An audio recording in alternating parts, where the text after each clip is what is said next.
They're still in the trees a little bit at the moment. Oh, I think it's 3 now.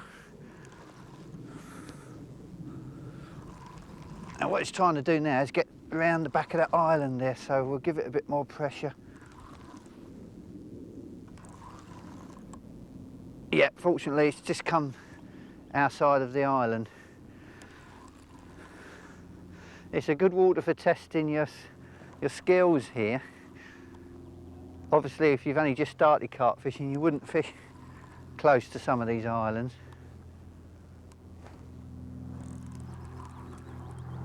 But it's certainly an exciting water. I was just about to recast the left-hand rod when this fish took.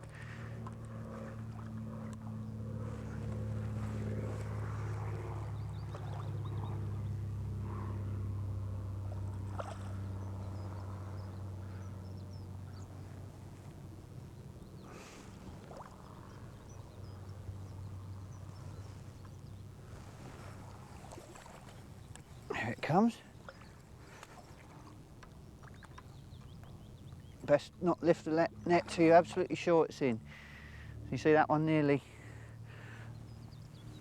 got away over the net. Right.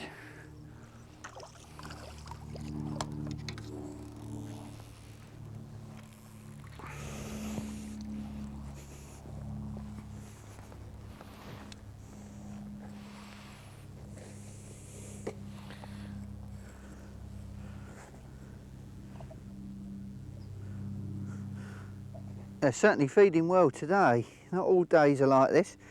Sometimes you can go for several sessions and not catch one.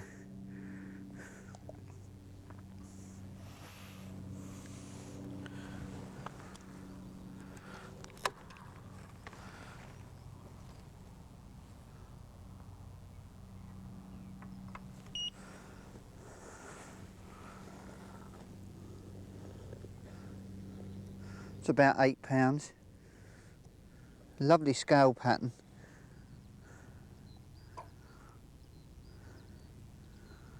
There are 1 or 2 commons in this water, but not many, so it's mainly mirrors. I don't think there's many leathers either. Very heavily scaled mirrors.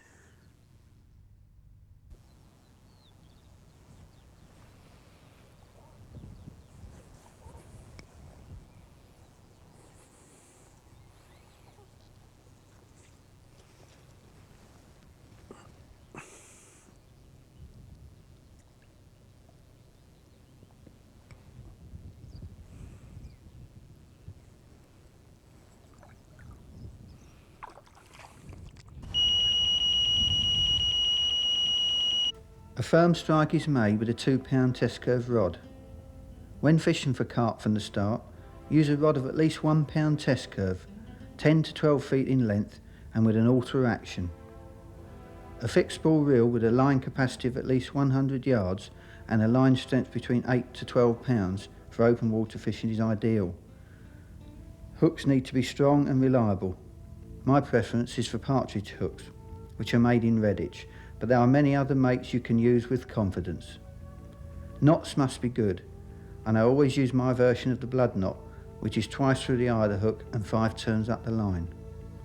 There are several other efficient knots, but remember to moisten the line first and test everything thoroughly before casting out. If you have any doubts about any of your equipment, you should seek advice from your local tackle dealer.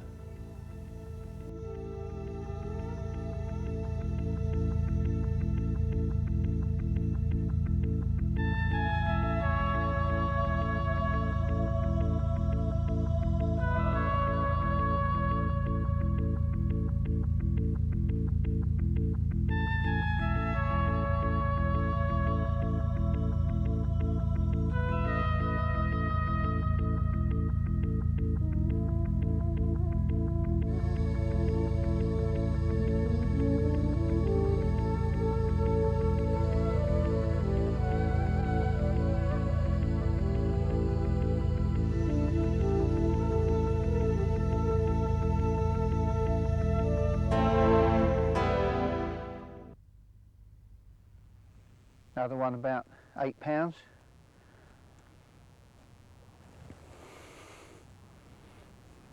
It's got a leech attached to it there.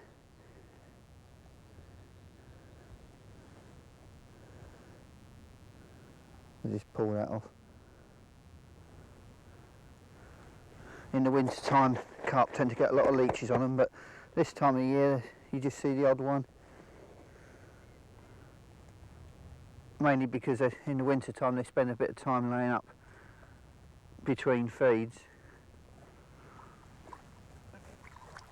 Right, we'll slip this one back.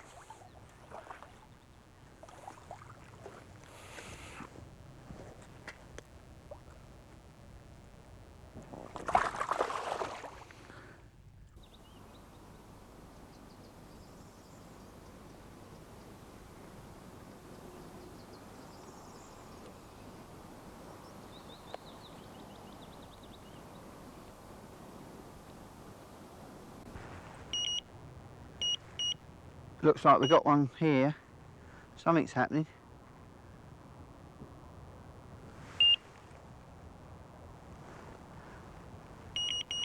Yes, here we go, I think. Yep. Oh, come on.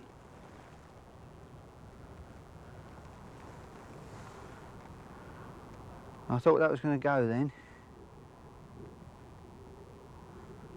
It's obviously something showing an interest in the bait. Yep. Yeah, we got one. I may have been on there all the time. The line wasn't dropping slack or anything, so I didn't want to hit it until it was going.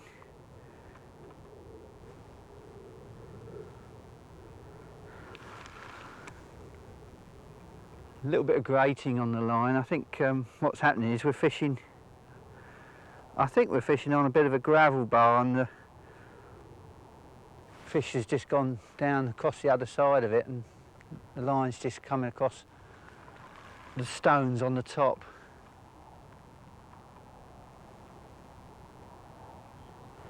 It seems to be coming in all right. If you feel anything grating in the line, just take it easy. Especially if it's coming, you just let it keep coming. Once the fish gets back to where the problem is, normally the line comes free. Maybe a little branch on the bottom or something.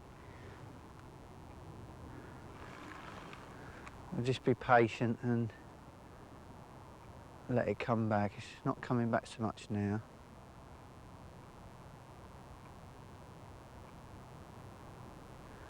Just a little bit, yeah, it's starting to come again now.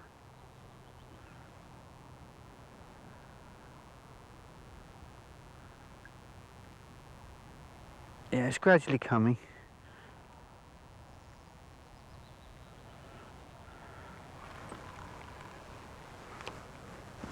Keep the rod high.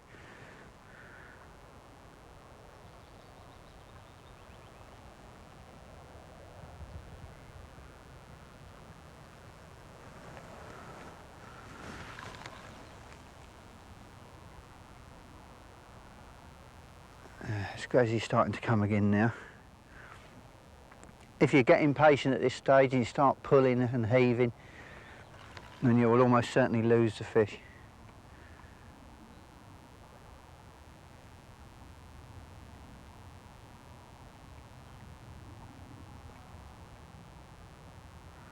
And it's not moving now for some reason.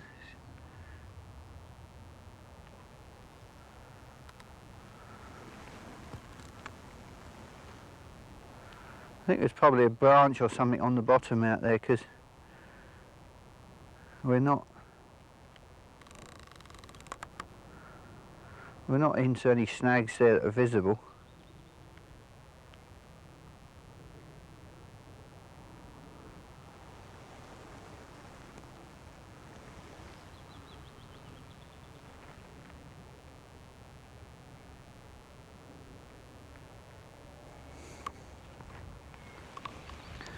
Just wait and see if anything happens.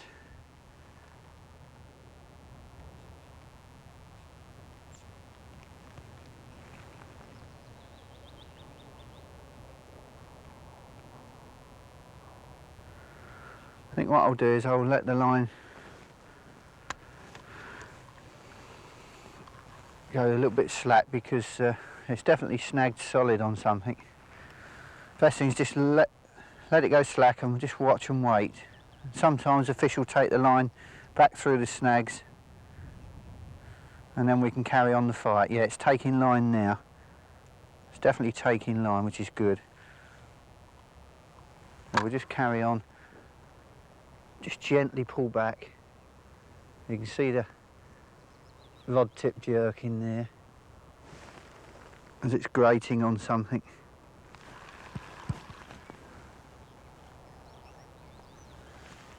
If we can pull the fish back to where the problem is, it may come free.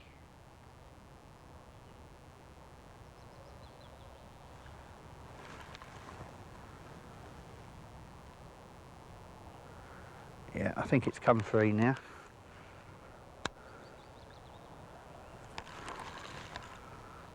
Yep. Right, we'll just drop the other line. As this fish is now heading off to the left towards the other line. If you're patient and the fish gets snagged, you can normally get it back again. Yeah, the fish is on the surface now, so the problem's over.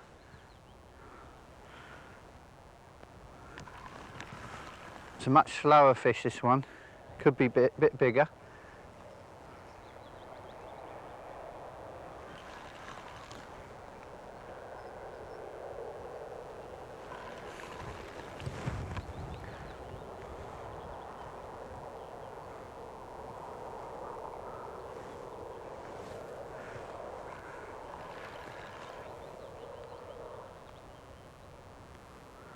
Doesn't feel a bad fish at all.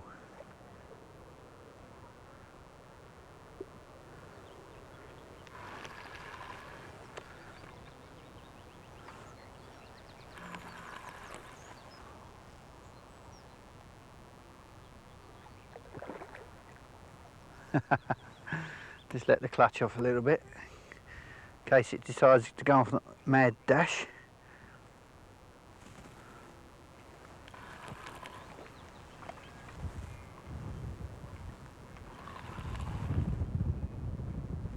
It's coming quite close now. See it just under the lead there.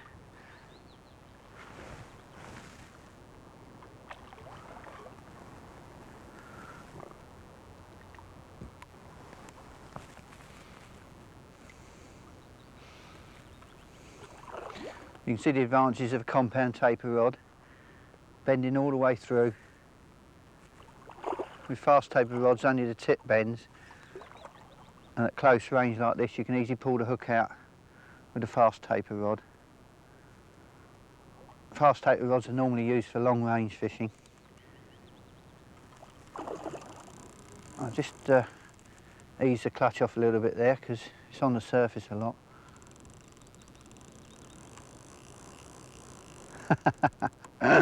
It's certainly putting up a good account for itself now.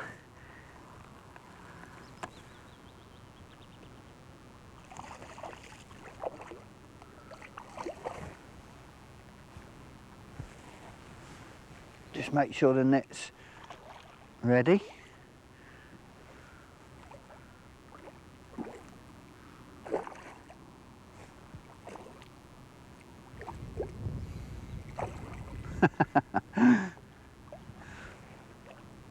What a lovely scrap. This is my favourite part of carp fishing, the actual fight. Some people like different things. A friend of mine used to like the actual run itself more than anything else.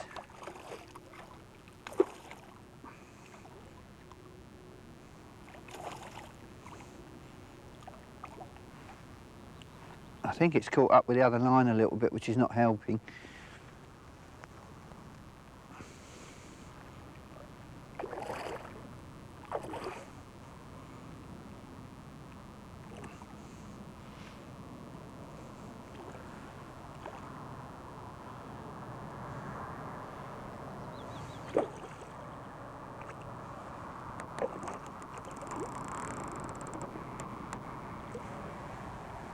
Right, I think it's ready now. The line seems to be caught around on the pectorals a little bit. Got it.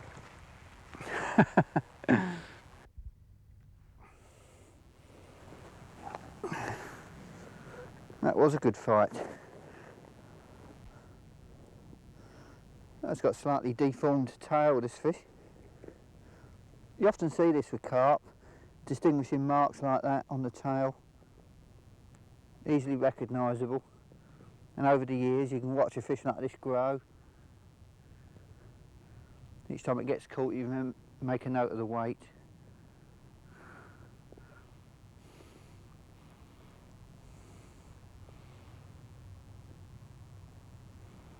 Another nice mirror.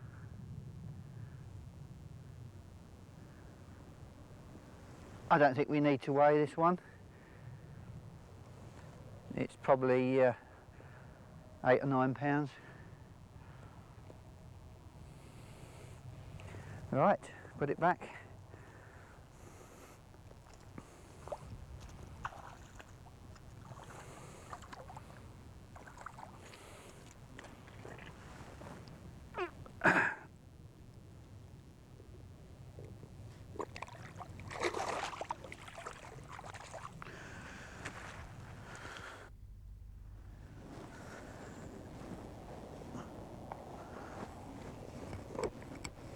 The weather's been quite changeable today.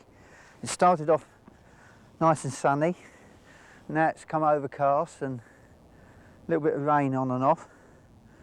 But there's been a fairly nice steady wind, which is really good conditions for carp fishing.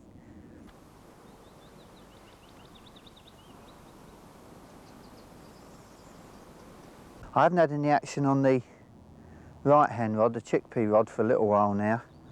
So I think I'll put a more advanced rig on that because we've been getting action on the boilie rod. So I'll just reel in this one and change it over.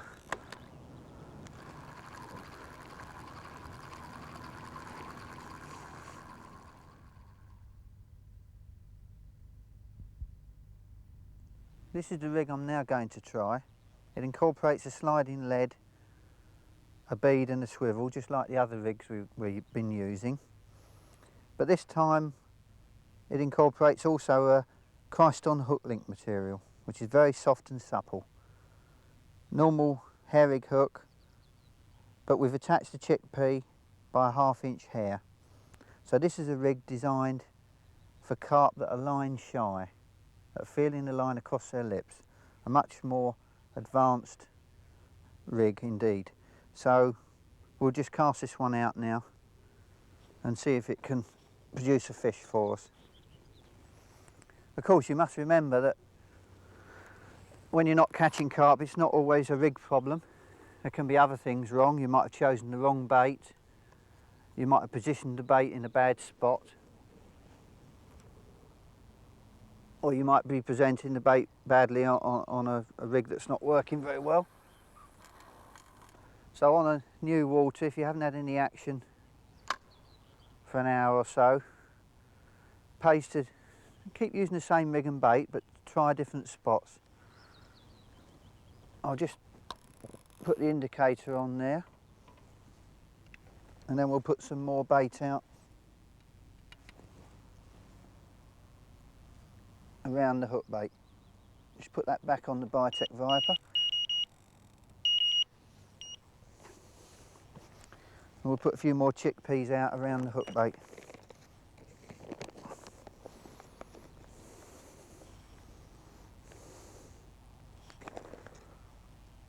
Three or four pouch full should do nicely.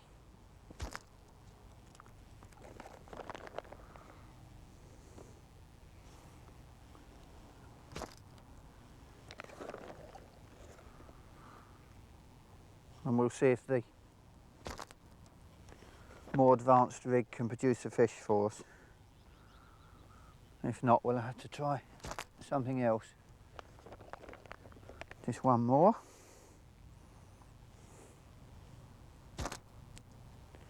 Lovely.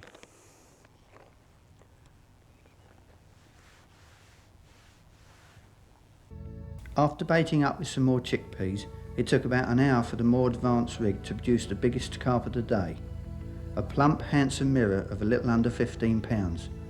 What a fantastic day's carp fishing we had.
I think I'll nip along and see my old mate Bill Turner, see how he's getting on. Just reel the rods in before we leave the swim. A couple of swans arrived a few minutes ago. Looks like they're preening themselves on the island. Just take the baits off the hook before we leave the tackle. We don't want some bird come along taking the bait while it's on the rod.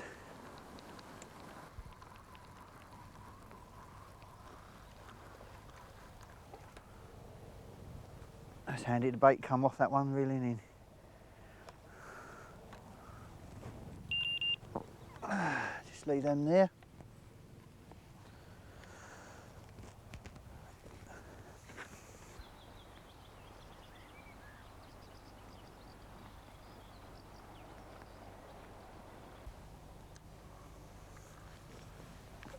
Hello, Bill.